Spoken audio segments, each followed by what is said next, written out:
नमस्ते इंडिया, जय हिंद। स्वागत है आपका हमारे YouTube channel all India MSME promotion and welfare association. अपने पिछले वीडियो में हमने बात किया था कि कंपनी कितने टाइप्स की होती है और उनका रजिस्ट्रेशन कैसे करें। आज की वीडियो में हम बात करेंगे कि जब हम अपनी कंपनी को इनकॉर्पोरेट करते हैं तो उसके साथ हमको कौन कौन सी सर्टिफिकेशंस मिलते हैं और रजिस्ट्रेशन मिलते हैं और हम उसके लिए कैसे अप्लाई करें। तो आइए शुरू करते हैं अपना वीडियो।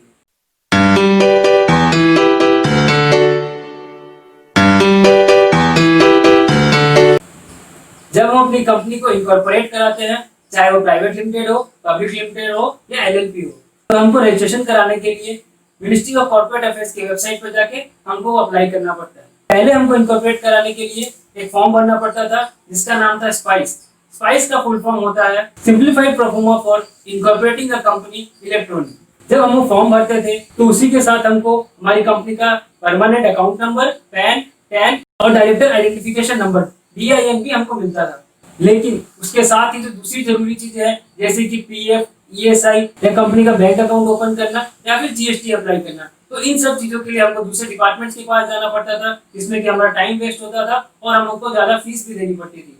तो इस चीज के लिए हमारी गवर्नमेंट ऑफ इंडिया ने ईज ऑफ डूइंग बिजनेस के अंतर्गत एक नया फॉर्म इंट्रोड्यूस किया है जो कि है स्पाइस प्लस।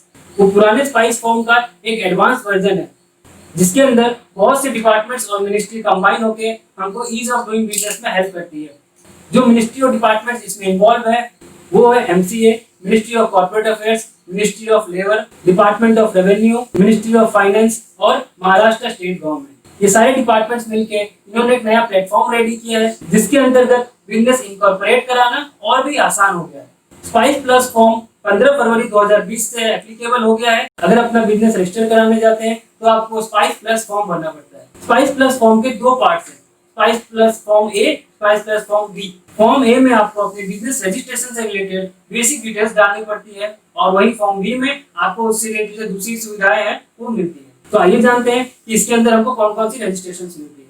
सबसे पहली चीज जो आती है इनकॉर्पोरेशन के टाइम में वो होता है हमारा नेम वेरिफिकेशन। हमको हमारी कंपनी का नाम ROC से अप्रूव कराना पड़ता है। उनके अप्रूवल के बाद ही हम उस नेम को यूज करके अपने बिजनेस को रजिस्टर कर सकते हैं। एक बार जब आपका नाम आपके ROC से अप्रूव हो जाता है तो उसके 20 दिन के अंदर आपको अपनी कंपनी को रजिस्टर करना होता है। जब आप स्पाइस फॉर्म भर के रजिस्ट्रेशन कर लेते हैं तो जो सबसे पहली चीज जो आपको मिलती है वो होती है आपको आपकी कंपनी का इनकॉर्पोरेशन सर्टिफिकेट। इसका मतलब कि आपकी कंपनी रजिस्टर हो गई है और आप अपना बिजनेस कर सकते हैं।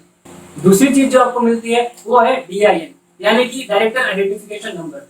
इसमें आपकी कंपनी के सारे जो डायरेक्टर्स हैं उन लोगों का DIN रहता है। तीसरी और चौथी चीज जो है वो आपको पैन और टैन आपकी कंपनी का मिलता है। जैसा कि हमने पहले डिस्कस किया कि इसमें मिनिस्ट्री ऑफ लेबर्स भी इन्वॉल्व है, जिस कारण हमको एम्प्लॉय प्रोविडेंट फंड PFO और ESIC की सुविधा भी मिलती है। हम उसी फॉर्म में इन दोनों का रजिस्ट्रेशन भी करवा सकते हैं। इसके साथ ही महाराष्ट्र गवर्नमेंट ने भी इसमें पार्ट लिया है और वहाँ पे जो प्रोफेशनल टैक्स देना पड़ता है उसकी रजिस्ट्रेशन भी हम इसी पोर्टल में इस फॉर्म के साथ कर सकते हैं। हमको अलग से करने की कोई जरूरत नहीं है। कंपनी इनकॉर्पोरेट होने के बाद जो अगली चीज आती है वो होता है बैंक अकाउंट ओपन करना। पहले ही बहुत बड़े मुसीबत था कि हमको सारी अपनी फॉर्म्स लेके सारे डॉक्यूमेंट्स लेके बैंक के पास जाना पड़ता था और उसको अप्लाई करना पड़ता था। उसके लिए हमारा बहुत ही टाइम वेस्ट होता था और बैंक वाले भी इसके लिए बहुत टाइम लेते थे। लेकिन स्पाइस प्लस फॉर्म के साथ हमको ये फैसिलिटी है कि हम अपना करेंट अकाउंट भी साथ में ओपन कर सकते हैं। अगली चीज जो है वो है GST रजिस्ट्रेशन। हालांकि ये मैंडेटरी नहीं है, लेकिन अगर आप चाहते हैं तो अपने आप को GST के लिए इसी फॉर्म में एनरोल कर सकते हैं। आपको अलग से अप्लाई करने की कोई जरूरत नहीं है। जैसा कि हमने देखा हमारी अभी की गवर्नमेंट ने सारी चीजें हमको एक ही जगह पे एक ही साथ प्रोवाइड कर दी है, जिससे कि हमको हमारा बिजनेस स्टार्ट करने में बहुत ही सुविधा हो गया। तो अगर आप अपना बिजनेस रजिस्टर करना चाहते हैं या आप अपनी कंपनी बनाना चाहते हैं तो आप हमारे एसोसिएशन को कॉन्टेक्ट कर सकते हैं। हम आपको फ्री एडवाइस देंगे और जितनी हो सकती है आपकी मदद करेंगे। हम अपने अगले वीडियो में डिस्कस करेंगे कि कंपनी इनकॉर्पोरेट करने के बाद कौन कौन सी कंप्लायंसेस आती है और कौन सी चीजें करना हमको जरूरी है। इस वीडियो में बस इतना ही।